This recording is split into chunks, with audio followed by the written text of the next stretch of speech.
तव कथामृतं तप्तजीवनं कविभिरीडितं कल्मषापहं श्रवणमंगलं श्रीमदाततं भुवि गृह्णन्ति ये भूरिदा जनाः।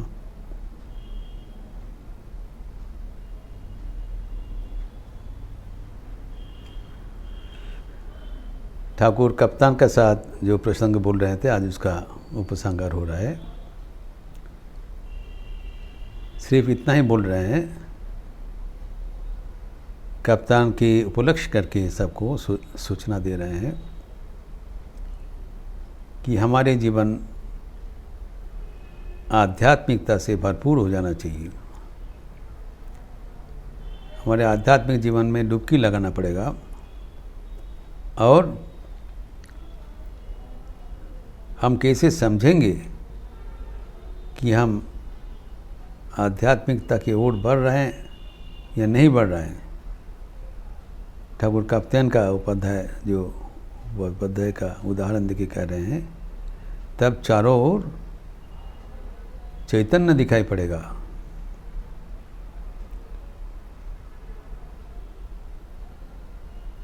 जो कप्तान का जो उदाहरण दिया, ये बहुत ही महत्वपूर्ण है।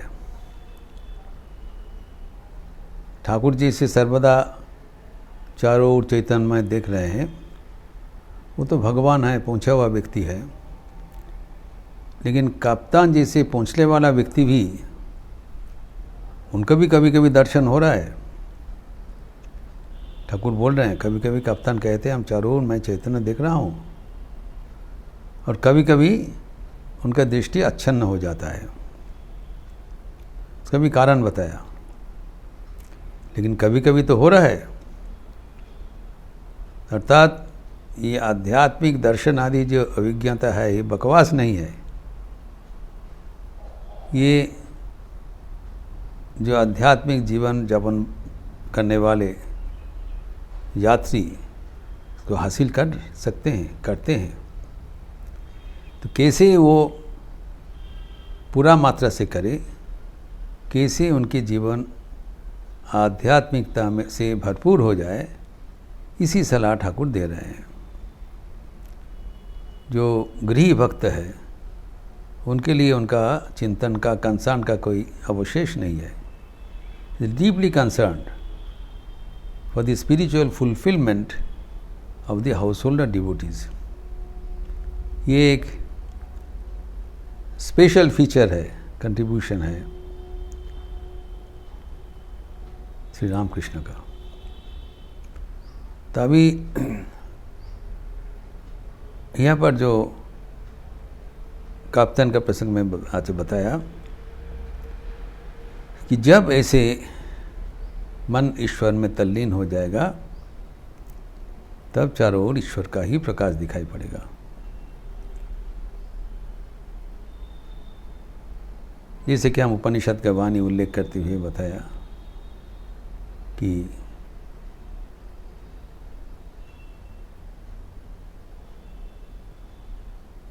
तत्त्वमसि श्वेतकेतु, पिताजी श्वेतकेतु को उपदेश कर रहे हैं, चारों ओर जो भगवान विराजमान है वो तुम ही हो।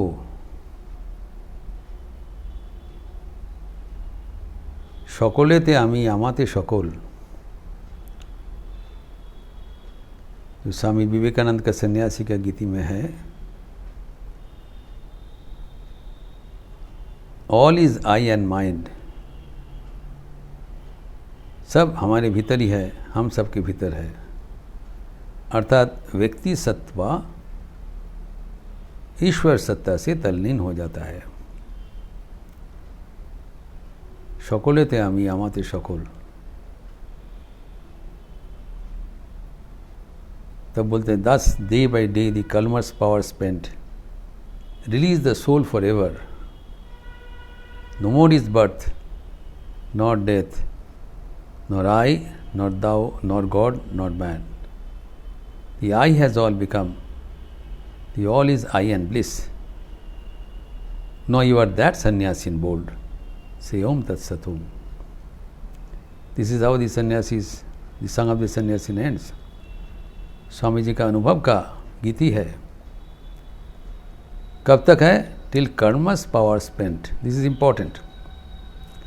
ये जो बताया यहाँ पर कि कर्म करना ही पड़ेगा, अंत तक नहीं, it's not for ever, till karmas power spent.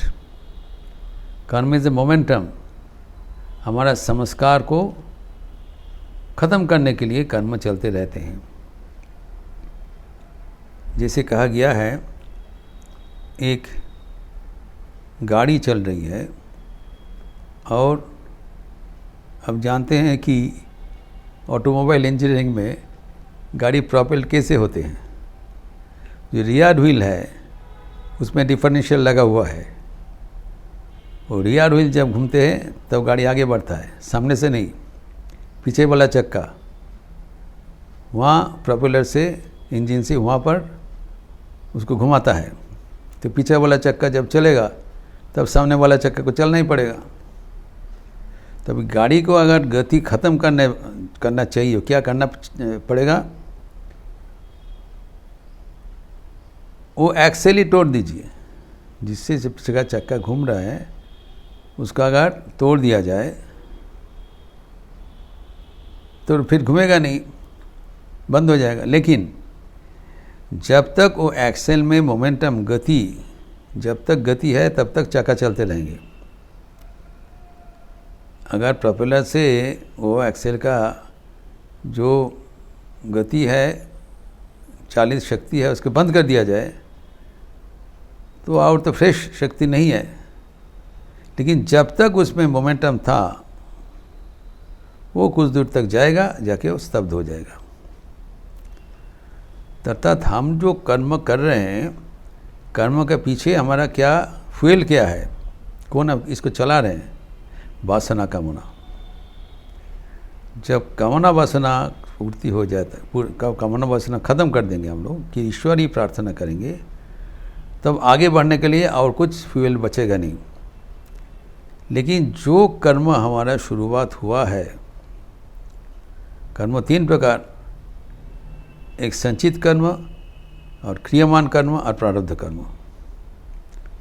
तो संचित कर्म जो है दैट इज स्टोर्ड अप, इस action has not yet started. क्रियमान कर्म जो fruit has already in process, and फिर according next cycle of fruits.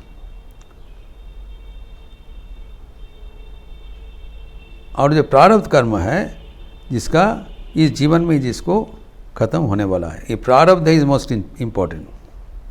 ये प्रारब्ध है, इस जीवन में वो कर्म को हमें ख़त्म करना पड़ेगा। This is the cash in hand.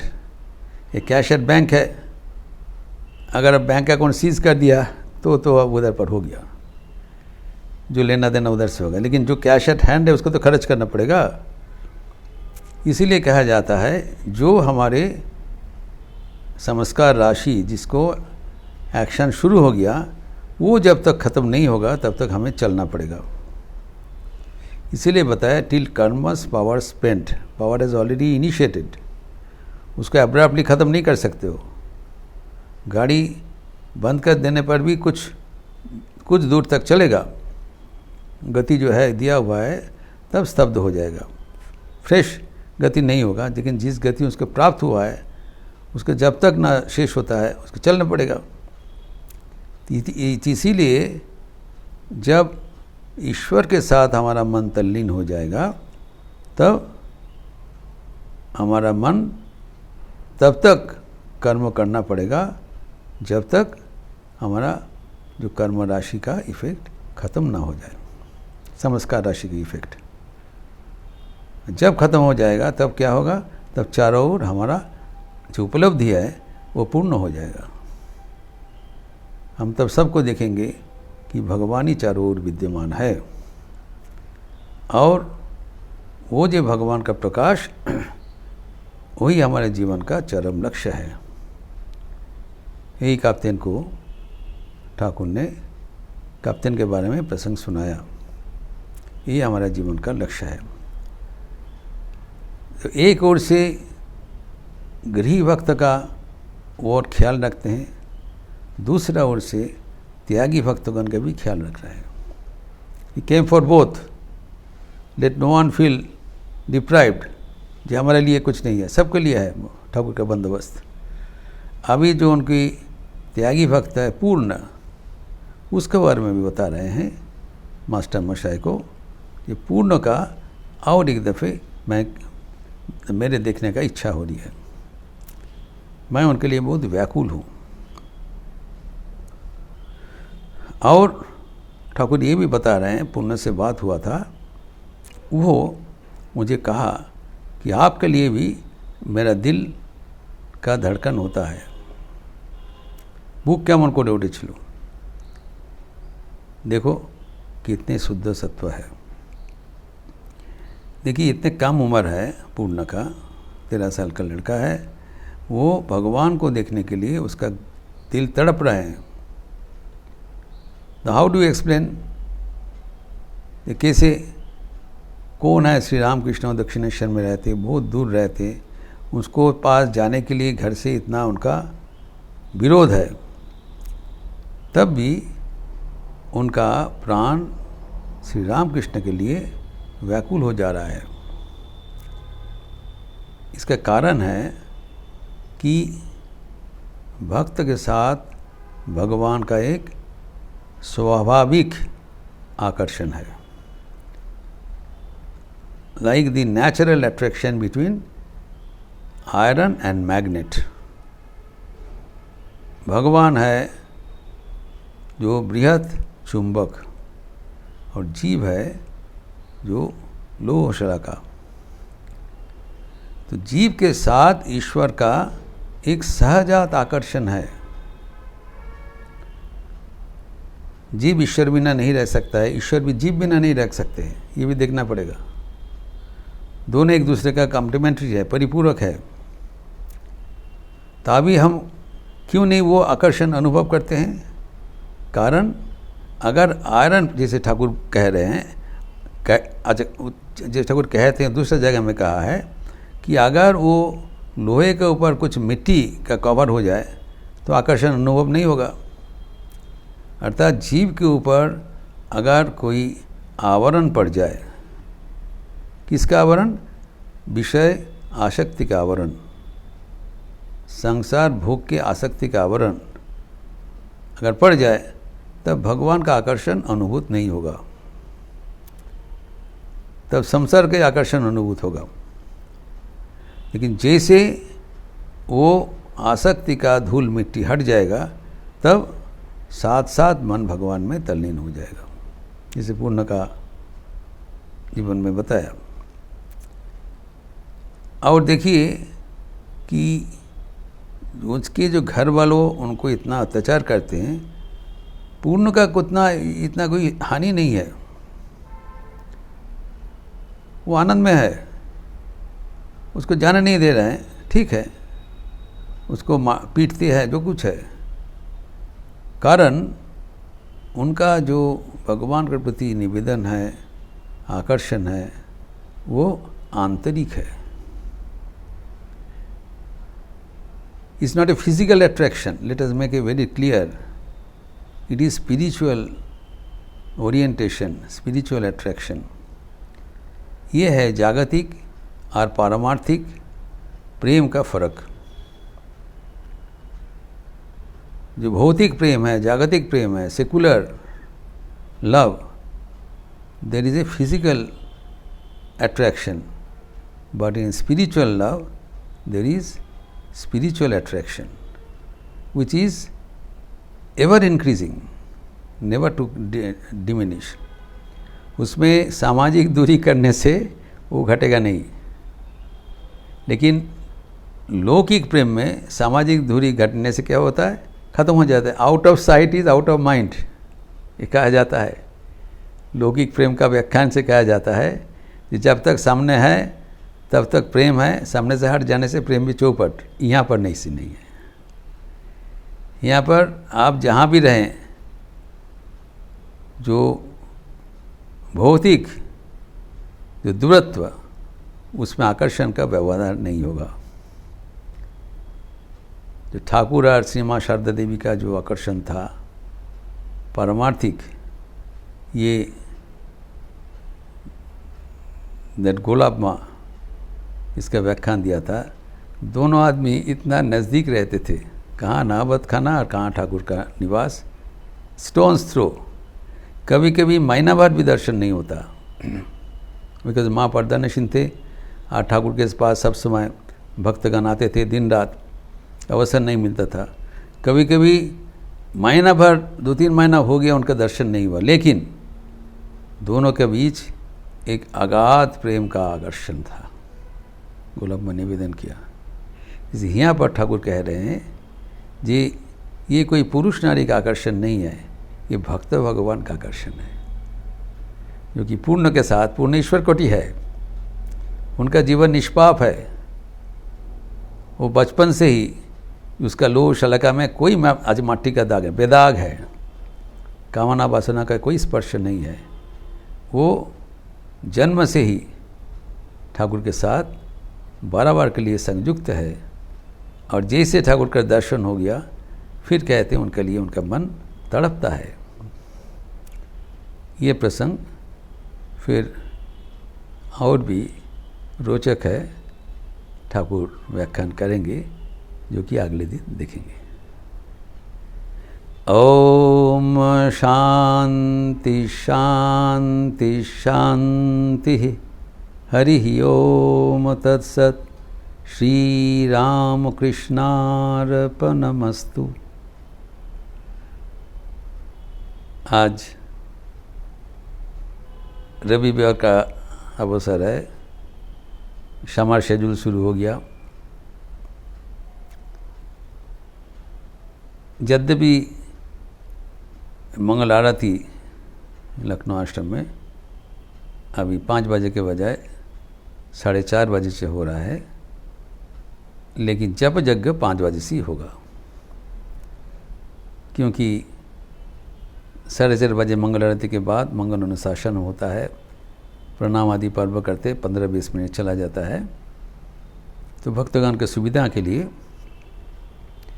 जप का कार्यक्रम 5 बजे से एवं शाम को पहले भोग के लिए 8 बजे बंद हो जाता ठाकुर मंदिर, अभी 8:30 बजे तक बंद होगा, लेकिन तब भी 5 बजे से 8 बजे तक रखा गया है जप यज्ञ, कि संध्याकालीन जप यज्ञ 8 बजे तक और सुबह 5 बजे से शुरू हो। आप लोग का जैसे जैसे निर्धारित समय है, ज़रूर ये विश्वव्यापी जप यज्ञ में शामिल हो जाइए और ये आध्यात्मिक जप के चक्र में आप संयोजित रहे। अभी जो गॉस्पेल ऑफ श्री रामकृष्ण का अंग्रेजी का वचनामृत का जो क्लास है वो 10:30 बजे के परिवर्तन में 10 बजे से होगा, from April to end of September, 6 महीना। तो 10 से 11 तक है। और शाम को जो युवाओं का जो सत्र होता है, निर्देशित ध्यान होता है, भारतीय व्याख्यान, तो मेरा शोभित नारायण का होता है, तो that will be from 5 to 6 in the afternoon. और संध्या आरती के उपरांत यथाविधि सामूहिक भजन लिपि दिया जाएगा। आप लोग सब शामिल रहेंगे। ये एक आध्यात्मिक कार्यक्रम में आप लोग सबके साथ जुड़े रहने से हम लोग को भी बहुत आनंद होता है। अच्छा रहिए, स्वस्थ रहिए, आनंद में रहिए। नमस्कार।